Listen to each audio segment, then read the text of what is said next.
Hello and welcome to Cartoonist Kayfabe. My name is Jim Rugg. I'm Ed Piscor.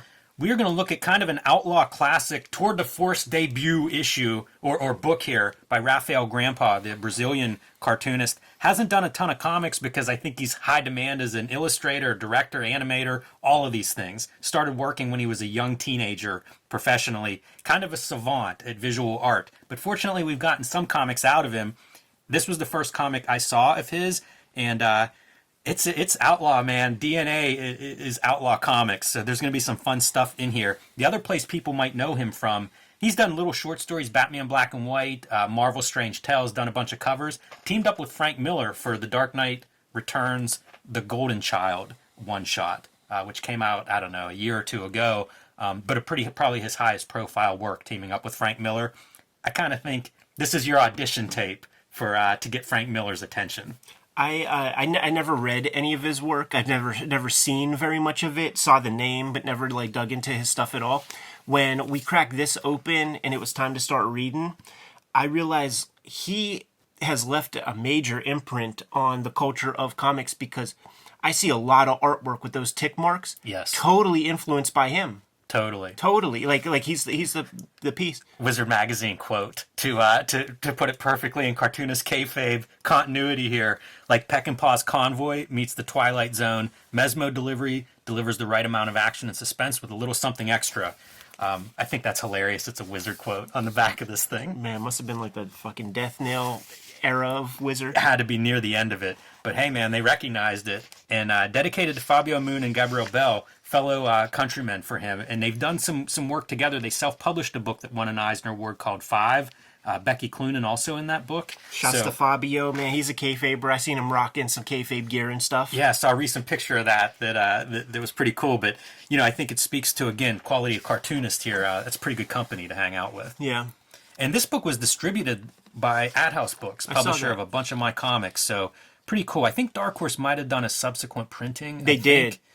So this is the one that AdHouse. Yes. Yeah. So the Dark Horse one, which is the one that I've seen, it has equal to, if not more, pages of back matter than this. So if this is a 60-page comic, there's like 70 pages of back matter to pad things out, something like that. Man, I'd be down for any of that kind of stuff, any extras. But you see like interesting page designs to get started. And the story here is these truckers are making some sort of delivery, a questionable delivery. And this big dude is hired to drive. This guy is kind of like, he can't drive, but he's like the enforcer type dude that's making sure this delivery reaches its destination. And off they go. Almost Mad Max-esque. Totally.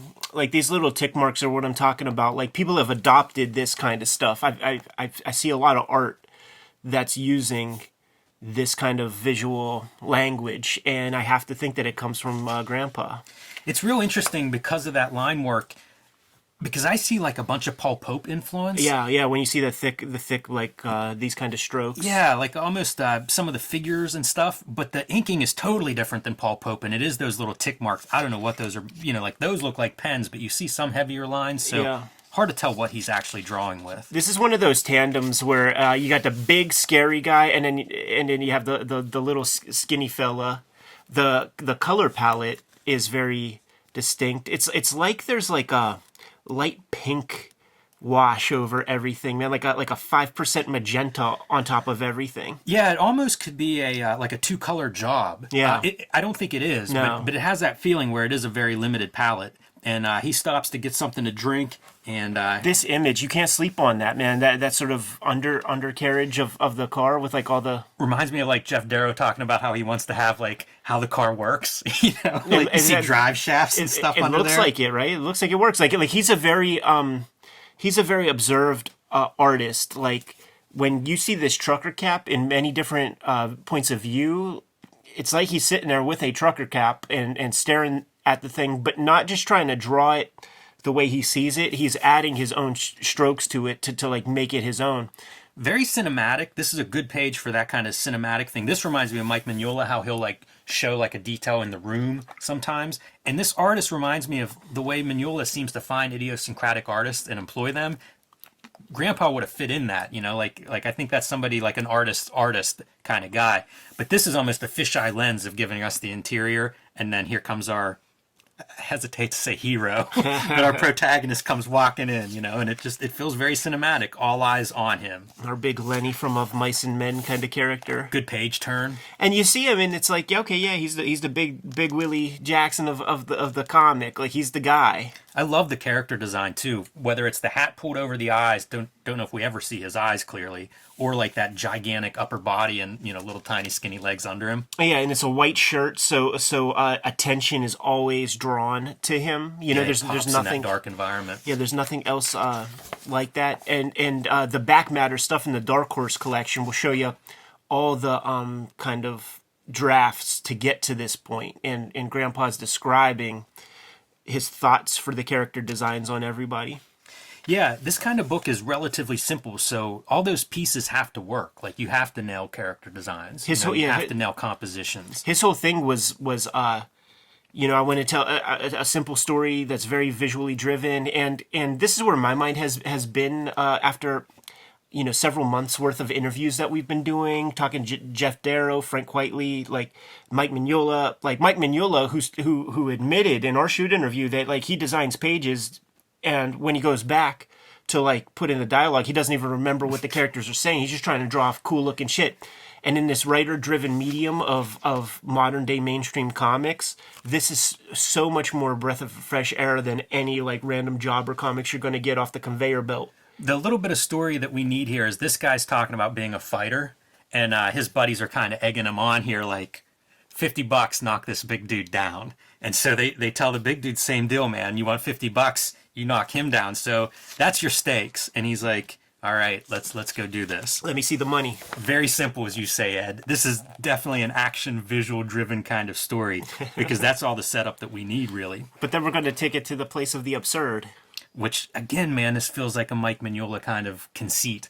But this guy has a cartoon hand. I don't know if he refers to it that way. Yeah, Jeff Darrow also would have something like that. There's a lot of Darrow-esque qualities in here. I thought of Trad Moore was another artist that certain parts of this remind me of. But great stances and stuff as he comes in with this this big, I don't know, concrete hand, whatever that thing is. Guy watching it, the bartender pulls up his chair by the windows. It's perfect. We're just going to see a big bar fight. So you see the big-ass guy, and you just assume that he's going to fuck that guy up. I mean, we've been following him the whole comic. This is the psycho swerve. Exactly. And the whooshes. He's missing out, and this guy connects. It's a good punch. Good connection. Hits him on that bingo button. That's exactly right. And then punches almost through his stomach with the oof. It's so good. Like, he's so big, too. Like, we haven't seen this kind of giant panels yet. And so whenever he pulls in for this fight scene, we're not even seeing full figures, Like, it's really maximizing how much figure can we put in there. And your knockout punch, that hat that we've been staring at the whole book, separated from the guy. That's a very Paul Pope page. The whole page. Yes. Yeah, I find it with some of the lettering, Like, to me, some of this lettering feels very Paul Pope-esque. Yeah.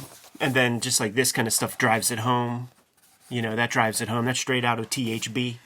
Look at this as a spread. So the first thing we have is, he gets knocked down, and there are just like these, who knows, thoughts fleeing his consciousness here and almost populating, transforming into these little characters across this page. He goes black and white in this unconscious state. That's amazing. And then like he's knocked down here, and it's like the close-up. It's almost one continuous piece across the 2 pages of him being knocked down. There's a lot of that in this comic. Yeah. It is just a guy who's really good visually, and that's the whole focus, is that visual stuff. Not a lot there. Stomps him in the face. A little bit of cruelty there at the end. Fun word balloon. Mm-hmm. That could be out of like early Sunday strips whenever the word balloons weren't totally figured out. Kind of cool. And this guy's a winner, man. He's picking up both girls now. Yeah. These are like the truck stop prostitutes that they were divvying up until this fight goes down, and now he won some money in this. Like, he's ready to take both the girls now. And these two are the bum losers. The lounge lizards. Yeah. But our big guy isn't quite done yet. How about this for a setup, man? Holy hell! Duck! Boom! We interrupt this program to pay some bills. Ed and I are both Eisner Award-winning cartoonists, and here are some of our latest comics. Ed Piskor's Red Room, the Antisocial Network, out now, available wherever you buy books, comic shops, bookstores, online, directly from the publisher, whatever works for you. If you're into graphic violence and depravity, this is the book for you. The best outlaw horror comic being published today and available wherever comics are bought and sold. And the new series of Red Room Trigger Warnings. Going to be a big 2022 for us, Ed. Red Room Trigger Warnings starting in February 2022. You see the main cover here. There are also variants, including my Robert Crumb homage for Trigger Warnings #1, Peach Momoko, and the retailer incentive variant by Ed Piskor. These will be out in February, and due to some ransomware issues with the distributor, these may be the most rare Red Room comics ever published. So pick these up whenever you see them, and February, right around the corner. These will be in your local comic shop before you know it, so grab those at the first chance that you have. My next big project, Hulk Grand Design Monster, will be out in comic book shops March 2022. And I have some marching orders for the Cartoonist Kayfabe faithful out there. I want this to be the most pre-ordered, subscription-held comics that your local comic shop has ever seen or dealt with. So get in your comic shop owner's face with your phone, show them this cover, tell them you want this book on your pull list in your subscription box, and basically make them sick of hearing about Hulk Grand Design. 40 years of incredible Hulk comics put down in 2 issues, Hulk Grand Design Monster and Hulk Grand Design Madness, coming in April 2022. This tells about 10,000 pages of comics in a concise, super dense, and hopefully well-designed 80 pages. And you will want to pick this book up. It's perfect for the new readers. It's perfect for the longtime fans. It's perfect for the fans of Cartoonist Kayfabe. So tell your local comic shop about this, and tell it to them 3 or 4 times. Sometimes you need to hear it more than once to make it stick. But hey, Marvel didn't back me up with retailer incentive comics, and to me, that is a slap in the Cartoonist Kayfabe community's face that they don't believe this is one of their top-selling books. Let's change their mind. Let's prove them wrong. Let's show them what Cartoonist Kayfabe is all about. And we've got some great variant covers available, starting with Ed Piskor's variant for Monster here, a throwback to Wolverine, first appearance of Wolverine costume-wise, but the classic, iconic McFarlane cover there. That's a brilliant idea, man, and I love those greens. Peach Momoko turning into a Cartoonist Kayfabe darling here with between Red Room and Hulk, man. That's a lot of Peach Momoko variants, and the great Marcos Martin doing the Hulk transformation cover variant. Pretty awesome. I'm a little bit jealous that he nailed this on a cover. Looks cool to me, man. You said it off the bat, man. Not retail incentive variants. So that means that Kayfabers, you could get every flavor that you want. It's all within your range, man. So get your hands on the complete set. And once again, man, tell your local comic shop owner, Hulk Grand Design, pre-order them for you and order them big. And now back to our regular scheduled programming. Well, our fighter ducked. He had good instincts. And we're starting to go into the outlaw elements of this story. Safe to say. That's an amazing panel, though, and just she's not coming back. You feel it all, man. Like that liquid really. I mean, what they tell you is pretend like you're punching through the person. You're trying to punch through the back door. Yeah, you see, like, this is where her head would be. Yeah. It's at his elbow. He's elbow deep in her head in that picture. Crazy. And look at the eyes pop. That's a great effect. I really like that. Even the cropping, you know. We often point out, like, interesting cropping. That's pretty good. And she's hanging now, suspended pretty much on his arm in that panel. Yeah, shades of Bart Sears Violator comic. I bet that's what Raphael is channeling. He's trying to impress. He's trying to impress Uncle Todd. So our big guy is a little bit stunned for a minute, just enough to get this fighter back on his feet. Big guy never gets any punches on that guy. Mm-mm. Yeah, he lands nothing. This guy talks shit a bunch in the beginning and then backs it all up. Not what you usually see. Exactly. And again, cool perspectives, worm eye view. Trying to figure out, like, what are we going to do here? And his plan is to throw these bodies in the back of the truck, punches off the lock. And another good stroke of storytelling. What's in the back of the truck? Cut to, he doesn't get to find out. This is the setup for he's just being hired to drive this truck because the other guy can't drive, doesn't get to look at the cargo. We see this motif a lot. We've gone through however many 30 pages, and this is the first time we see this motif. And then throughout the rest of the comic, like, we see it a lot. Like this kind of like first person view of these compositions. It really makes me want to read that back matter because these are good, like it's good comic storytelling. You know, like for a first time guy, I'm curious what his thoughts were and how he came about doing this. So opens up the back, and what happens? Wasn't supposed to look back there. We see him falling backwards, and good cropping, man, because we don't realize his head's been cut off until the next panel, and it rolls over to these people, and what happens? How about that for a point of view shot of somebody pissing themselves? Straight up, I spit on your grave, exploitation film stuff, and look how saturated it is in the middle, like just like 1 or 2 dots trickle, but lots of it comes out of the 5 o'clock shadow. Unbelievable. And there's our guy right in the middle of the panel. Talk about a frame for to present your tough guy. And it's good because he is the tough guy, but he's squirrely and small and a freaking Elvis impersonator. You can almost see how, like, if you're Frank Miller and you're looking at this is Batman shit. Yeah. That's a good panel, too, with the dude's head right in the middle and the blood stain of it bouncing. The further the bounces, too, get smaller and smaller as we come to rest there in between everybody. Look at those blades. Super cool. Cartoon characters running away. People having their heads separated from their body. That's like them joints that you fillet fish with. He is so good with these knives, too, like throughout this. Look, the knives are crisscrossing and stuff. He does a lot of really cool stuff, poses and movements with these knives consistently. I mean, this feels to me reminiscent of Shaolin Cowboys. Totally. Cowboy flips around, like really good figure drawing and being able to draw that in various foreshorten and perspective. This one, Amazing. right here, dude. You've never seen that. Amazing. Shot through the mouth, and you see the blade moving through a dude's freaking head. So good. Cutting little gimmicks off, man. Little arteries and jugulars. Oh, man. And the classic Marvel squat pose right after his flipping through the air and cutting this dude's head off. Just spraying blood out of the neck. Yeah. And running away. This is a slasher movie here. Twist her ankle. That's what happens. Should have kept your eyes on that prize in front of you. So, the end of... It's not enough that we know her fate. It's also got to be separating that. Where stab in the eye and then cut off the head... and it's stuck on the knife. At the halfway point, like I love that. I like, you know, fuck the neck, dude. Like cut it off at the head. Even the tongue cut off part way. Just a little piece. But it's so good. Like, this is that choreography. This is the other piece that I bet Frank Miller looked at and loved. Because I always think of his like Daredevil choreography being a guy that did that when no one else was. This is careful choreography. Our bartender, the big dude came through the window, fell on his leg. He's hiding, running for his life. It's not going to help him. Trying to call the cops before he can even pick up the phone.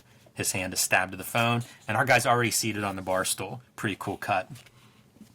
Another one of those comic book superhero moments. You know, it's Batman showing up whenever Commissioner Gordon just turns his back.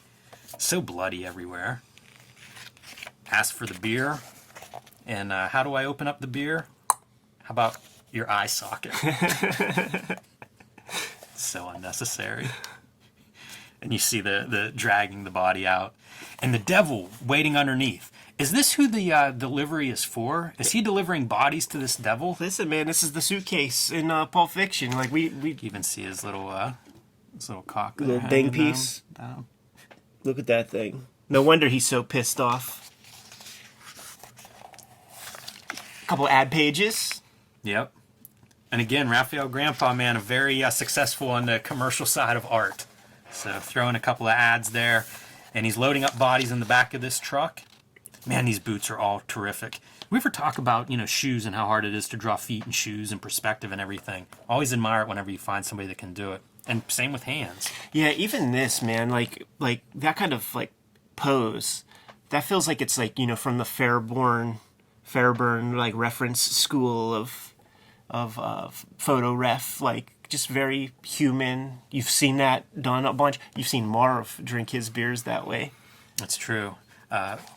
Pretty good too with this guy just being, you know, part of the scenery while he's knocked unconscious there in the window and spits his beer on him like time to wake up. Nope, because we're gonna cut to his involvement in this convoy delivery. Yeah, his whole deal is he doesn't drive, so he needs a bumpkin to man the wheel. You know, that's the one bit of character that we get from our guy. He likes Elvis and he doesn't drive, and he's good with blades. So for all these like spec marks, This is drawn. That's not a coloring gimmick. This reflection on the bottle, if you look close, this is black ink around there. So you get to see, how resourceful and inventive Raphael is in some of that mark making. But dumps some beer on his driver to wake him up. Good looking mangled face. I feel like we've all drawn some of those, right? And scoops up his hat. Pulls the little tooth out of his finger. See thematic mirroring, because we saw the crow in the first couple pages with a tooth in its mouth, human tooth. I do love that this kind of stuff is in here, like the mascot. The gasoline mascot's just this cartoon character, and the detail of like a fan mounted on the roof for the driver. That feels, there's so much Darrow-esque kind of attention to detail in here. And off they go, and we get the revelation that the driver is part of the cargo itself. Yes. What's being delivered. Yeah. You need one extra body or something. Which is that acknowledgement. That's pretty fun. The crow, having a word balloon, but obviously not saying anything in English. I've seen that. Like I think that might have been in like Sandman comics or something. And there are your credits. So, how about that for your debut comic? Not bad. Not bad at all. And his biography here, starting young, and I guess this is up to about 2010, maybe. I don't know if I have a date on when this comes out, but somewhere around there, early 2000 teens, and your ad house distribution. I dug it. This was one of those kind of like out of nowhere books for me whenever I got hold of it. Yeah. And I think it sold out very quickly. I think this is a tough book to get now, and rightfully so. The guy hasn't done a ton of comics and hit the ground running. Yeah, the Dark Horse one, you'll probably find much easier than this. But highly recommended. Like I said, heard the name, see the name in articles, blah blah blah. Never even really looked at the dude's stuff at all. Had a ball reading this thing. Yeah, it makes me want to check out that Frank Miller collaboration now. You mean the Brian Azzarello, Raphael Grampá collaboration, where just watch any of those panels where Frank is on there with Azzarello, and he goes, "Oh, I don't even know what happened." He flat out says it in these things, man. Well, I'll be looking into it for the Grampá art. Yeah. So, as long as that part is by Grampá, I'm in good shape. Let's bounce, man. Kayfabers, like, follow, subscribe to the YouTube channel. Hit the bell. We'll notify you when new vids are available. What's out there, Jimmy? Join me on patreon.com/JimRugg, where I will be covering a lot of my Hulk grand design process and Cartoonist Kayfabe community. I am calling on you, man. Hit those comic shops. Tell your local comic shop buyer to pick up Hulk Grand Design. Make it the most requested book they have ever heard in pre-orders. And show Marvel what Cartoonist Kayfabe is all about. Let's make this a best-selling book. And I need all of you to make that happen. So hit up those comic shops, man. Now's the time to order at Hulk Grand Design. Red Room, the Antisocial Network, in stores today, man. Get your hands on that trade paperback. Thank you guys for supporting the comic over this Christmas season. Saw a lot of those gifted to very sick individuals over the 2021 holiday season, and I appreciate it very much. This next coming year, 2022, sees the release of Red Room Trigger Warnings, issue number 1, which will begin in February, and it will be monthly. Every issue completely self-contained. If you see an issue, give it a shot. If you like it, try another. You can pre-order those comics at my link tree in the description below this video, straight from Fantagraphics. Go to your local comic shop. If you want to read these comics right away, go to my Patreon. All those links in the link tree. What else do we have, Jimmy? Subscribe to the Cartoonist Kayfabe e-newsletter at the links below this video. You can also find Cartoonist Kayfabe t-shirts and merchandise at the links below this video. Given those marching orders, we're going to be on our way. Read more comics.